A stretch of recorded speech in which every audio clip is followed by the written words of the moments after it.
The humble station wagon was the family car of choice for generations thanks to its extra space out the back. But in recent years, the SUV has risen up to take its place as the family hauler of choice. But does the extra height of an SUV actually make it any more practical? Well, we're going to find out. We've assembled 6 cars, 3 SUVs and 3 wagons from Mazda, Hyundai and Holden. We've tried to match up a wagon and SUV from each manufacturer that are as close on price and specification as possible to see which offers the most practicality and best value. So that means we're literally getting the tape measure out today. We're going to focus on the 3 aspects that differentiate the SUV from the wagon: how they drive, how roomy they are for passengers, and how much you can fit in the boot. So let's see who wins. From Holden, we've got a Captiva7 LT and a Commodore SV6 Sportwagon.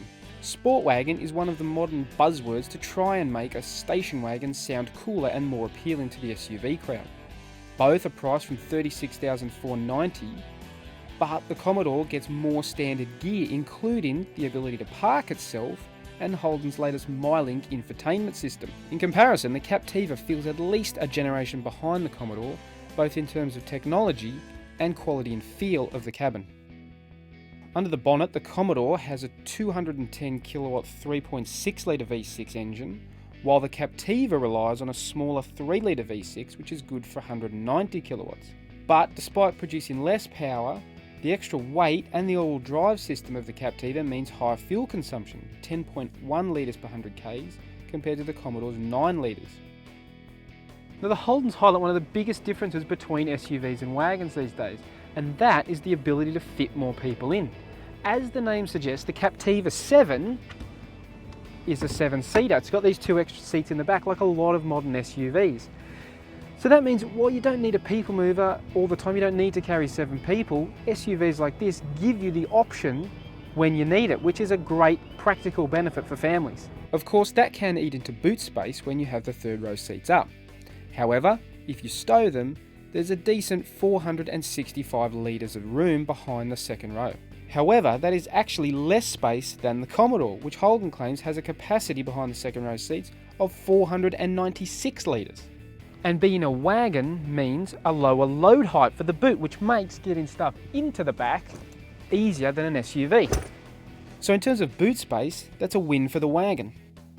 From Mazda, in the SUV corner, we have the CX-5 Max Sport, and in the wagon corner, the Mazda6 Touring. Both are based on the same basic underpinnings, and both are powered by the same 2.5 litre 4-cylinder petrol engine. But like the Holden, the lighter, lower wagon uses less fuel and is a nicer car to drive, leaning less around the corners. Now, although the 6 is longer overall, the 2 Mazdas have an almost identical wheelbase, which means almost identical rear space. However, the CX-5 does have one big advantage over its wagon sibling, and that is in the back seat. Because it's a higher height, it means it's easy to get kids in and out of. You don't have to lean down like you do in the wagon, which, as a father, I've got to tell you, that is a massive convenience and a big tick for the SUV. Hyundai's offerings in this contest are the i30 Tourer. Tourer is another trendier alternative to the station wagon name, and the ix35.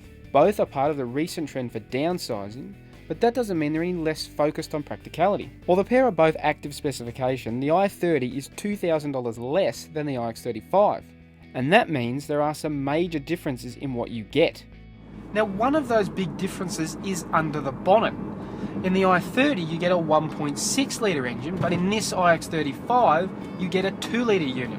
And that means although it's bigger, the ix35 actually performs better because it's got more grunt. One similarity between the 2 cars though is the fact that this ix35 is, like a lot of modern SUVs, only 2-wheel drive. It drives the front wheels just like the i30. So that reduces one of the benefits and one of the big plus points a lot of people used to make about buying an SUV, which was 4-wheel drive, which gave you arguably better traction in the wet and off-road. So it actually, the gap between these 2 cars closes because modern SUVs have been designed to take on that wagon role as an on-road car as opposed to an off-road car.